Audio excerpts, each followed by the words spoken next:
थे। हिंदू मान्यता के अनुसार कुल 4 युग बताए गए हैं: सतयुग, त्रेता युग, द्वापर युग और कलयुग। इन 4 युग के बारे में हमारे प्राचीन शास्त्रों में भी बताया गया है।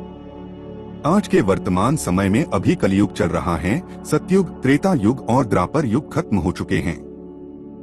इन चारों युग को लेकर कुछ पुरानी मान्यताएं भी हैं, जिसके बारे में हम इस वीडियो में चर्चा करेंगे। इसके अलावा सतयुग के अंत के बारे में भी आपको विस्तार पूर्वक जानकारी प्रदान करेंगे। तो यह सभी महत्वपूर्ण जानकारी पाने के लिए वीडियो को अंत तक जरूर देखें। तो चलिए शुरू करते हैं वीडियो को। वैसे तो सतयुग के अंत के बारे में काफी सारे मतभेद हैं, लेकिन ऐसा माना जाता है कि जब भगवान श्री राम ने राजा जनक के महल में भगवान रुद्र के धनुष को तोड़ा था, तो उस समय तुरंत बाद सतयुग का अंत हुआ और त्रेता युग का आरंभ हुआ था। सतयुग के राजा कौन थे? सतयुग के राजा के बारे में कई मतभेद हैं, लेकिन ऐसा माना जाता है कि भगवान श्री राम के वंशज राजा हरिश्चंद्र की कहानी सतयुग से ही जुड़ी हुई है। श्री राम के वंशज राजा हरिश्चंद्र का जन्म सतयुग में ही हुआ था।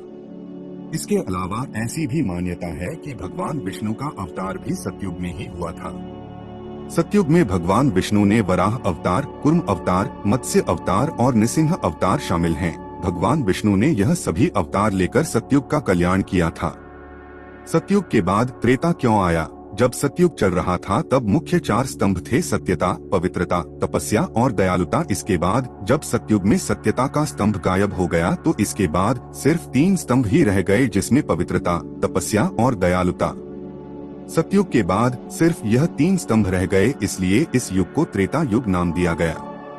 इस प्रकार से सत्यता का एक स्तंभ गायब होने के बाद 3 स्तंभ रहने के पश्चात त्रेता युग आता है। सतयुग के पहले क्या था, इसके बारे में कोई भी जानकारी उपलब्ध नहीं है, क्योंकि ऐसा माना जाता है कि चारों युगों में सबसे पहले सतयुग का ही आरंभ हुआ था। कुछ मान्यता के अनुसार जानकारी प्राप्त होती है कि सतयुग से पहले कुछ भी नहीं था।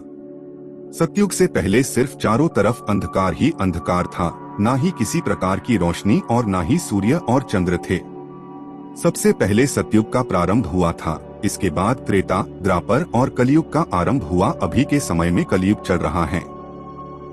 बाकी के 3 युग सतयुग, द्वापर युग और त्रेता युग खत्म हो चुके हैं। दोस्तों, सतयुग को कृतयुग के नाम से भी जाना जाता है। इसकी अवधि 172800 वर्ष और सतयुग में 4 धर्म थे।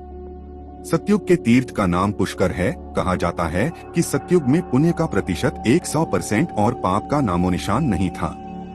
इस युग की मुद्रा रत्न और पात्र स्वर्ण के हुआ करते थे। इस युग में भगवान श्री राम ने जन्म लिया था। मान्यताओं के अनुसार इस युग में धरती पर आत्माओं का डेरा था। सतयुग में लोग 1 लाख वर्ष तक जीवित रहते थे। कहा यह भी जाता है कि इस युग में लोग अपनी इच्छा के अनुसार जीवित रह सकते थे।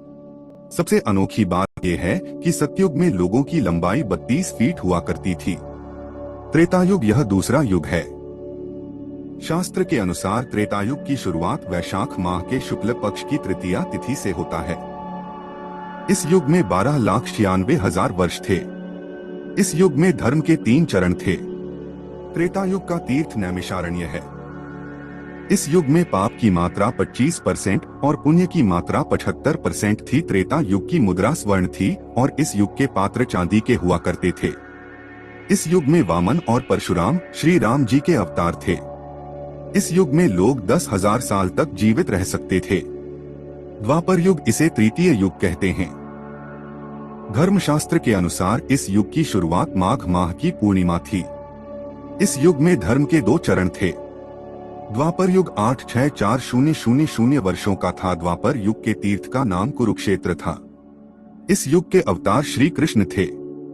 द्वापर युग में जब कंस के पापों का घड़ा भर गया था, जब श्री कृष्ण ने नारायण के रूप में आकर कंस का वध किया। इस युग में पुण्य और पाप दोनों बराबर रूप से भागीदार थे। द्वापर युग में पात्र ताम्र के और मुद्रा चांदी की हुआ करती थी। शास्त्र के अनुसार कहा जाता है कि जैसे जैसे युग में पाप बढ़ रहा था, वैसे वैसे जीवित रहने की अवधि घट रही थी। इस युग में लोग सिर्फ 1000 साल तक जीवित रहने लगे। कलयुग ये वर्तमान समय में कलयुग ही चल रहा है। इस युग की शुरुआत आषाढ़ माह की कृष्ण पक्ष की त्रयोदशी से हुई। इस युग में धर्म का एक चरण ही बचा। कलयुग का तीर्थ गंगा है। इस युग में पाप का राज हो गया है, पुण्य तो बचा ही नहीं है। लोग धोखाधड़ी, घुसखोरी और हत्या आदि से अपने पाप का घड़ा भर रहे हैं। इस युग के मुद्रा लोहे की है और पात्र मिट्टी के हैं। हम आपको बता दें कि कलयुग ही एक ऐसा इकलौता युग है जिसमें मनुष्य 45 से अधिक बार जन्म लेता है। मनुष्य 100 वर्षों तक जीवित रहता है। धर्म शास्त्रों के अनुसार कलयुग के अंत में भगवान कृष्ण कल्कि के रूप में अवतार लेंगे और सारे पापियों का विनाश करेंगे।